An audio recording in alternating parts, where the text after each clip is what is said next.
into the head of everybody in my business who has ever been told what I've been told, that this is going to be the last edition of your show. You go directly to the scene from the movie Network, complete with the pajamas and the raincoat, and you go off on an existential, otherworldly, verbal journey of unutterable profundity and vision. You damn the impediments and you insist upon the insurrections, and then you emit Peter Finch's guttural, resonant "so." And you implore, you will the viewer to go to the window, open it, stick out his head and yell. Well, you know the rest. In the mundane world of television goodbyes, reality is laughably uncooperative. When I resigned from ESPN 13.5 years ago, I was literally given 30 seconds to say goodbye at the very end of my last edition of SportsCenter. As God is my witness, in the commercial break just before the emotional moment, the producer got into my earpiece and he said, can you cut it down to 15 seconds so we can get in this tennis result from Stuttgart? So I'm grateful that I have a little more time to sign off here. Regardless, this is the last edition of Countdown. It is just under 8 years since I returned to MSNBC. I was supposed to fill in for the late Jerry Nachman for exactly 3 days. 49 days later, there was a 4-year contract for me to return to this nightly 8 p.m. time slot, which I had fled 4 years earlier. The show gradually established its position as anti-establishment, from the stagecraft of Mission Accomplished, to the exaggerated rescue of Jessica Lynch in Iraq, to the death of Pat Tillman, to Hurricane Katrina, to the nexus of politics and terror, to the first special comment. The program grew and grew thanks entirely to your support, with great rewards for me, and I hope for you too.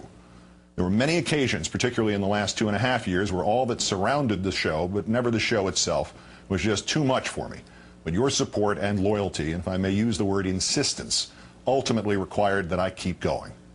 My gratitude to you is boundless, and if you think I've done any good here, imagine how it looked from this end as you donated $2 million to the National Association of Free Clinics, and my dying father watched from his hospital bed, transcendently comforted that his struggles were inspiring such overwhelming good for people he and I and you would never meet, but would always know. This may be the only television program wherein the host was much more in awe of the audience than vice versa.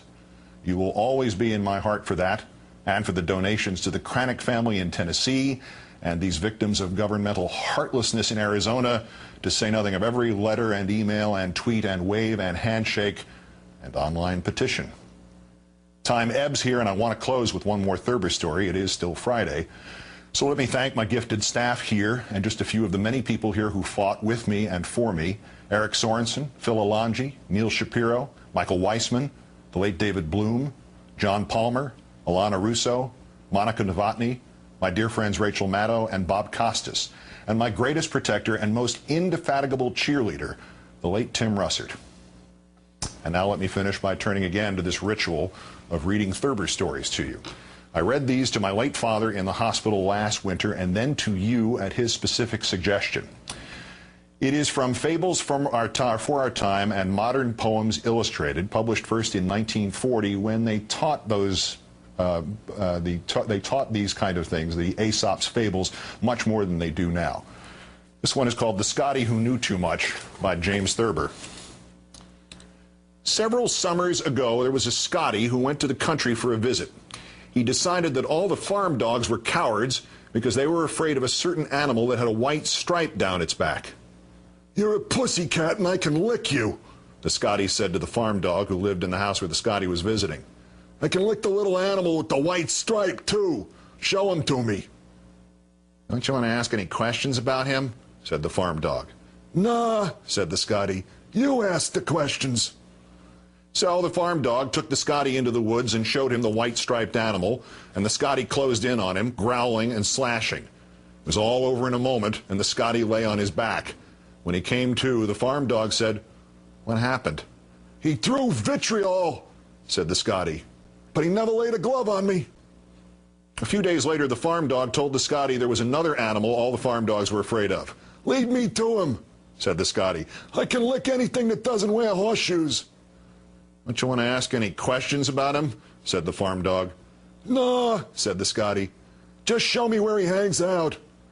So the farm dog led him to a place in the woods and pointed out the little animal when he came along. "A clown," said the Scotty. "A pushover." and he closed in, leading with his left and exhibiting some mighty fancy footwork. In less than a second, the Scotty was flat on his back, and when he woke up, the farm dog was pulling quills out of him. "What happened?" said the farm dog. "He pulled a knife on me," said the Scotty. "But at least I've learned how you fight up here in the country, and now I'm going to beat you up." So he closed in on the farm dog, holding his nose with one front paw to ward off the vitriol and covering his eyes with the other front paw to keep out the knives. The Scotty couldn't see his opponent, and he couldn't smell his opponent, and he was so badly beaten that he had to be taken back to the city and put in a nursing home. Moral: it is better to ask some of the questions than to know all the answers. The Scotty Who Knew Too Much, by James Thurber. Chris Hayes filling in for Rachel Maddow on The Rachel Maddow Show is next. Again, all of my greatest thanks. Widen the shot out just a little bit so we can do one of these last time. Thank you, Brian. Good night, and good luck.